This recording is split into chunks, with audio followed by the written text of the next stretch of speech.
توبہ یعنی اللہ سے معافی مانگنا ایک بہت ہی ذاتی اور روحانی عمل ہے، لیکن ایک بات جو شاید حیران کر دے وہ یہ ہے کہ پیغمبر اسلام حضرت محمد صلی اللہ علیہ وآلہ وسلم جنہیں مسلمان معصوم سمجھتے ہیں وہ بھی روزانہ 100 بار توبہ کیا کرتے تھے۔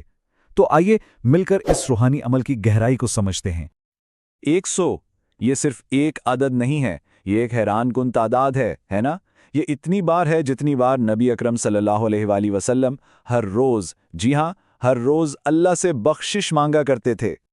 تو یہاں ایک بہت اہم سوال پیدا ہوتا ہے، ایک نبی جنہیں گناہوں سے پاک سمجھا جاتا ہے وہ اتنی کثرت سے استغفار کیوں کرتے تھے؟ اس سوال کا جواب ہی اس عمل کی اصل حکمت کو ہمارے سامنے کھولتا ہے۔ تو چلیے سب سے پہلے نبی اکرم صلی اللہ علیہ وآلہ وسلم کی اس عادت کی گہرائی کو سمجھتے ہیں۔ یہ کوئی کبھی کبھار کا عمل نہیں تھا بلکہ روزانہ کا ایک مستقل معمول تھا۔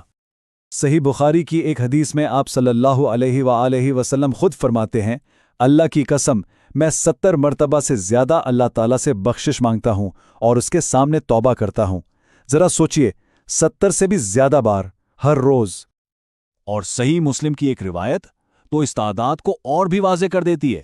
آپ صلی اللہ علیہ وآلہ وسلم نے فرمایا، اے لوگو، اللہ تعالیٰ کے حضور توبہ کرو، میں دن میں 100 دفعہ اس کے حضور توبہ کرتا ہوں۔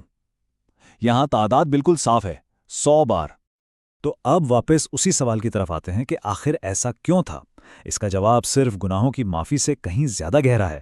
یہ دراصل دل کو صاف کر کے اللہ کے ساتھ تعلق کو مزید مضبوط کرنے کا ایک ذریعہ تھا۔ اس کی بہترین وضاحت خود نبی اکرم صلی اللہ علیہ وآلہ وسلم کے الفاظ میں ملتی ہے۔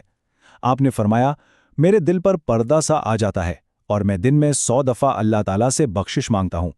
اب یہاں یہ سمجھنا بہت ضروری ہے کہ یہ پردہ کوئی گناہ نہیں بلکہ دنیاوی معاملات کی وجہ سے آنے والی ایک ہلکی سی غفلت ہے، اور استغفار اس پردے کو ہٹانے کا عمل ہے۔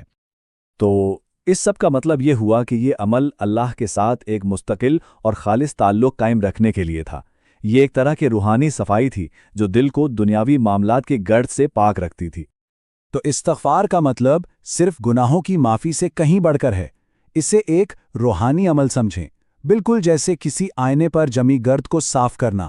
یہ دل پر آئے ہوئے ان پردوں کو ہٹا کر اسے دوبارہ چمکاتا ہے۔ اچھا، جب یہ عمل دل کو صاف رکھنے کے لیے اتنا اہم ہے تو سوال یہ پیدا ہوتا ہے کہ اسے کرنے کے سب سے بہترین اور طاقتور اوقات کون سے ہیں؟ احادیث میں 2 ایسے خاص لمحات کا ذکر ملتا ہے جب ایک انسان اپنے رب کے سب سے زیادہ قریب ہوتا ہے۔ پہلا رات کا آخری پہر اور دوسرا نماز میں سجدے کی حالت۔ جیسا کہ آپ صلی اللہ علیہ وآلہ وسلم نے فرمایا، بندہ اپنے رب کے سب سے زیادہ نزدیک سجدہ کرتے ہوئے ہوتا ہے، لہٰذا سجدے میں زیادہ سے زیادہ دعا کیا کرو۔ یہ قربت کا ایک ایسا انوکھا لمحہ ہے جسے ضائع نہیں کرنا چاہیے۔ چلیے اب ایک خاص دعا پر بات کرتے ہیں جو نبی اکرم صلی اللہ علیہ وآلہ وسلم نے سکھائی، اور دیکھتے ہیں کہ سچی توبہ میں کتنی زیادہ طاقت ہے۔ احادیث میں ایک ایسی خاص دعا کا ذکر ہے جس میں اتنی طاقت بتائی گئی ہے کہ وہ بڑے سے بڑے گناہ کی بھی معافی کا ذریعہ بن سکتی ہے، یہاں تک کہ میدان جنگ سے بھاگ جانے جیسے سنگین گناہ کی بھی۔ لیکن یہاں ایک بہت اہم نقطہ ہے، معافی صرف الفاظ دہرانے سے نہیں ملتی۔ اصل چیز ہے خالص توبہ، یعنی دل کا پوری سچائی کے ساتھ اللہ کی طرف پلٹ جانا۔ صرف زبان سے الفاظ ادا کرنا کافی نہیں ہوتا، دل کا حاضر ہونا ضروری ہے۔ یہ وہ دعا ہے جس کا ذکر کیا گیا، آئیے اسے پڑھتے ہیں۔ استغفر اللہ الذی لا الہ الا ہوا الحی القیوم واتوب الیہ۔ اور اس کا ترجمہ ہے، میں اللہ سے معافی مانگتا ہوں، وہ اللہ جس کے سوا کوئی معبود نہیں، زندہ ہے، کائنات کا نگراں ہے، اور میں اسی کے حضور توبہ کرتا ہوں۔